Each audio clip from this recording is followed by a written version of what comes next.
ఒక్క విషయము మీకు చెప్పదలుచుకున్నాను. దేవాదాయ శాఖని తొలగిస్తే మీరు కూర్చోండి, దానికి ప్రత్యామ్నాయం ఏమన్నా మన దగ్గర ఉందా? ఎందుకంటే దేవాలయాల్ని మనమే నడిపించుకోవాలి అంటే వైఎస్ రాజశేఖర రెడ్డి గారు ఉన్నప్పుడు 9,000 దేవాలయాల్ని తీసుకోండి బాబు అని వదిలేశారండి. మీరే నడిపించుకోండి అని ఇచ్చారు వైఎస్ రాజశేఖర రెడ్డి గారు ఉన్నప్పుడు.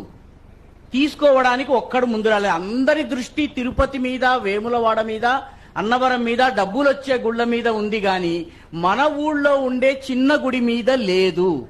మనందరం కూడాను దేవుడి యొక్క సొమ్ము వాడెవడో తినేస్తున్నాడు అంటున్నది తిరుపతిని చూసి అంటున్నాం.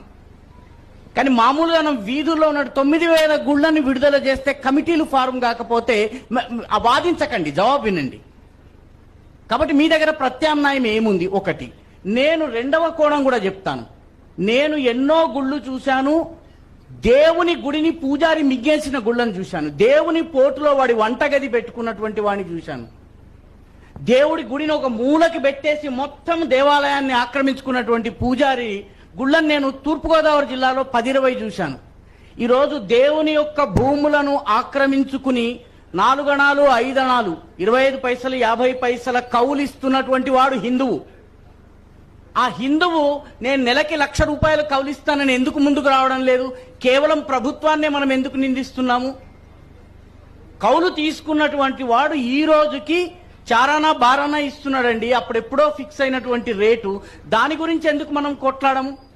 9,000 దేవాలయాలు ఇస్తాను తీసుకోండి అంటే ఎందుకు తీసుకోవడం లేదు? కాబట్టి మనం ఆలోచించాల్సింది ఏంటంటే ఉన్న వ్యవస్థను ధ్వంసం చేయడం ద్వారా ఈరోజు మీలో ఎవరన్నా గనక వైష్ణవదేవి టెంపుల్కి వెళితే, Vaishno Devi temple one of the most well managed temple. It is because it is under control of the government కంట్రోల్లో ఉంది. కాబట్టి తిరుపతి యొక్క నిధులు 90% సద్వినియోగం కావడానికి కారణము because it is under the control of the government. మిరాసిదారులు ఏం చేశారు మనకి తెలుసు. హాథీరాం బాబా మఠం వాళ్ళు ఏం చేశారు మనకి తెలుసు. మన దగ్గర ప్రత్యామ్నాయం లేకుండా ఈ మధ్య ఇది ఒక ఫ్యాషన్ అయిపోయింది. దేవాలయాల్ని విముక్తం చేయండి, తిరుపతి డబ్బులు మాత్రమే కావాలి నాకు, లేకపోతే అన్నవరం డబ్బులు మాత్రమే. ఇది తప్పుడు ధోరణి. నా వీధిలో ఉండే పేద గుడి ధూప దీప నైవేద్యాలకు డబ్బులు లేనటువంటి గుడులను నేను చూసుకుంటా. నా ఊళ్ళో ఉన్నటువంటి 10 మంది కమిటీ ఏర్పాటవుతారా? అది మనం చెయ్యము. తిరుపతి డబ్బులు నాకు ఇచ్చేయి. ఇది సరైన ధోరణి కాదు.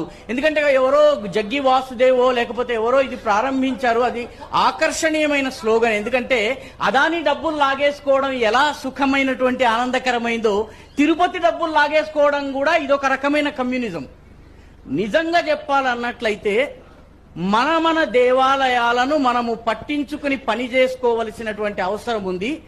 పేదల చాలా గుళ్ళండి, వాటిని ఎవరు పట్టించుకునే వాళ్ళు లేరు. So we have to work for it. So దేవాదాయ ధర్మాదాయ శాఖ ఉండాలా? అందులో కరప్షన్ ఎంత ఉంది, అందులో క్రైస్తవులు ఎంత మంది ఉన్నారు, ఇది ఒక విషయము. దానిని మనం చట్టపరంగా పోరాడాలి. కానీ ప్రస్తుతము మన దగ్గర ఉన్నటువంటి గుళ్ళని మనం పట్టించుకుంటామా అన్నది ముఖ్యమైన విషయం.